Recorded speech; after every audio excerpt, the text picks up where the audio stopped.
This isn't actually saying this is Kyrie's dribble, to be honest with you. But hello, welcome to my channel. Welcome back if you've been here before. My name is Georgie. I sent out a vlog yesterday because we went to a little London casting, which was so much fun. But today I wanted to talk everything co-sleeping. Now, just a disclaimer, I am not a professional. These are just my views. I'm not forcing you to do it. I'm just telling you what works for me, for us, and for my family. Now, I'm coming to you a bit fresh-faced because, again, I was supposed to not wear any makeup yesterday, ended up going to London, so I had to put a face on, so I've decided to try and go as clear as I can today. Obviously got a little bit on because I've got my friend Lauren coming over, so it's going to be nice to see her. She's not actually met Kai yet, so it's the first time she's meeting Kai because I've literally just been hibernating. Like, I go in such a bubble as a mum. But anyway, that's not why you're here. Co-sleeping. Now, I've touched on this briefly in other videos, but my intention was to never co-sleep. I never knew about co-sleeping. I didn't see any research about it. I read what to expect when you're expecting. I didn't see anything in there about it. There was just nothing on it, on the subject. I thought it was taboo. My mum was like, just be careful, don't fall asleep with him, etc, etc. So in my head, it was wrong. I shouldn't do it. It's not a thing. Didn't even cross my mind. Anyway, rewind back to when I gave birth. So we bought... Bruh.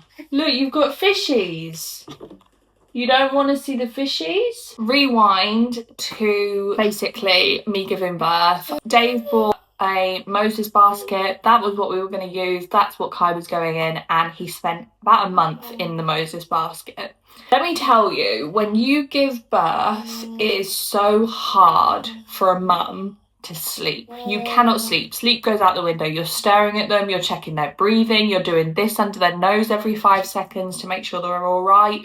At some point, you're just so exhausted you fall asleep, but the majority of the time, you really struggle to sleep. And not knowing if your baby's okay because they're in a basket next to you, you literally have to go back and forth. Now, about a month and a bit in, I never remember how old Kai actually was when it happened, but I fell asleep with him on my chest. And don't recommend this. This isn't co-sleeping. This is me accidentally falling asleep with Kai on my chest because I was so tired. And it's so funny because I actually told Dave not to do that because I saw Dave sort of like going off into his sleep and Kai was on his chest. So I was like, babe, wake up, like, be careful. Anyway, so rewind, I basically did that, fell asleep, woke up about 9 hours later and had the best night's sleep. That whole month before, when he was in his Moses basket, I didn't sleep. I got barely any sleep. Like, it for me was really difficult to sleep when he was next to me and not with me. So like when he'd nap through the day and have him on my chest, it just felt really natural. Anyway, accidentally fell asleep with him on me, woke up and just said to Dave, like, what is this? I've just had the best night's sleep ever. And Dave could tell I was refreshed. I felt better. I looked better. And what surprised me is Kai just stayed so still during the night. How he'd usually murmur and move around. Bear with me. Sorry, that was a new bin arriving. How exciting. Adult life. But yeah, so the night that I co-slept just felt super, super natural. I then started to look into it and just say, like, is it really that bad? And it's like all of a sudden, my entire Instagram became co-sleeping friendly.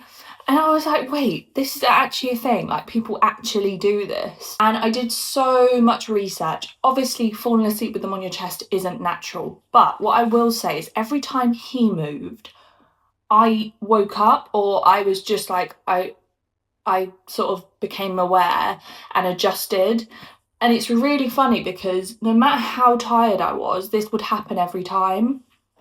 And I slept with him next to me then. A lot of people get worried about their partners because obviously it's a different connection that we have to they have because they've been in our bellies. Now, you can get the actual guards for the bed, and you can also get next to me's that open that you can actually see the baby and connect with them, etc. But really weirdly, Dave actually was really aware of Kai, and I was shocked at this because, as I said, it doesn't feel like a natural thing for a man to be alert that there's something else in the bed, but naturally you're not in a deep enough sleep.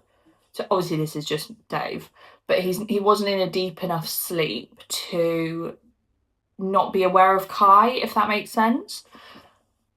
So yeah, so I then started to research about co-sleeping, and the only time you shouldn't co-sleep is if you're extremely, extremely tired, under the influence of alcohol or drugs. That's the only time. But apart from that, you can co-sleep. You've just got to make sure it's safe. No quilts on them, no pillows, that sort of thing. Kai's at a stage now where when he turned 10 months, I said, right, we're going to get a cot.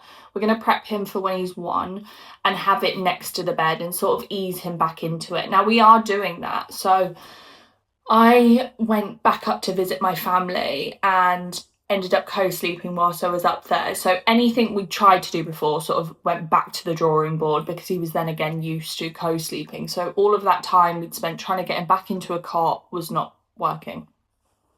Now we're at a stage where he basically, we put him in his cot at night, he screams the place down, he hates it because he's obviously been so used to being around us that he absolutely hates being on his own. So a lot of the times I'll give him a bottle and I'll just lay on the bed next to him. But I think you just have to get them back into a routine. They have to know that if they cry, you are going to be there, like they're safe, they're fine.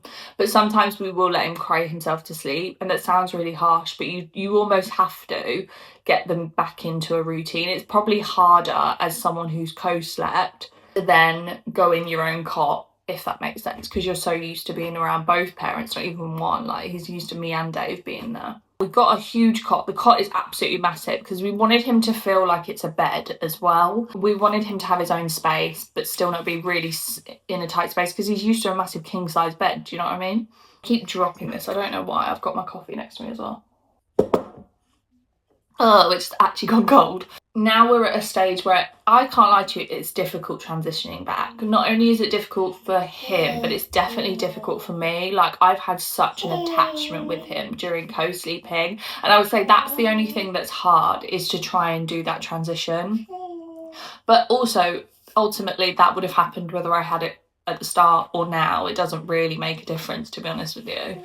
He goes to sleep on his own. He likes his own space. He actually sleeps with my maternity pillow next to him now, so he can cuddle up to it. He's quite aware of his surroundings, I would say. He's also quite ahead in terms of his milestones, which might be nothing to do with it. But part of me thinks, I wonder if that is because you've been co-sleeping, because obviously he wakes up, he knows his environment, he knows how to get on and off the bed. Like, it's just weird. He's like 11 months going on 11 years. I can't explain it. Like, he's obviously still a baby, but he's just really like present and aware of his surroundings. I don't know. It's hard to explain. With co-sleeping, I don't know. It could just be the baby. It could be because I drank a whole lot of milk when I was pregnant. Who bloody knows? And they all end up at the same place anyway. For me, I would not change co-sleeping, and I would definitely co-sleep if I had another baby, because it was just so comforting for me, selfishly, like, but I also know it was comforting for him, and I can imagine that's for most babies. Obviously, it's less freedom for you because you're going to bed at the same time as the baby, but then towards the end, even that, I slept next to him to get him to sleep, and then had a camera on him and went back downstairs and went about my business. So I think it's really just soothing. It's self-soothing, it's soothing for them. Obviously every baby is different and every parent is different, and you've just got to try a few different things and see what works. But I wish someone had told me at the start that it was okay, because that guilt I felt falling asleep with him on my chest. Obviously you're not supposed to fall him on your chest. I should have felt guilty for that. But it was the aftermath of actually understanding that co-sleeping is a thing and that no one told me this. And it was just really frowned upon. But actually, it's been the most amazing experience, especially breastfeeding. For me, breastfeeding and co-sleeping just go hand in hand, because you can just whack a boob out and feed him in the night, which is brilliant. But I feel like I need to do a whole other topic on boob feeding, to be honest with you. So let me know if you actually want that. I'm not going to make this a super long video because I've got a screaming baby, but I've got Lauren coming. Baby! You look, you durable monster. Do you need some medicine? Is it the teethies? Let me go get your dum-dum. But yeah, I've got Lauren coming over, so I'm going to leave it off there. Thank you so much for watching, guys. Don't forget to like, share and subscribe. Stay tuned for more content.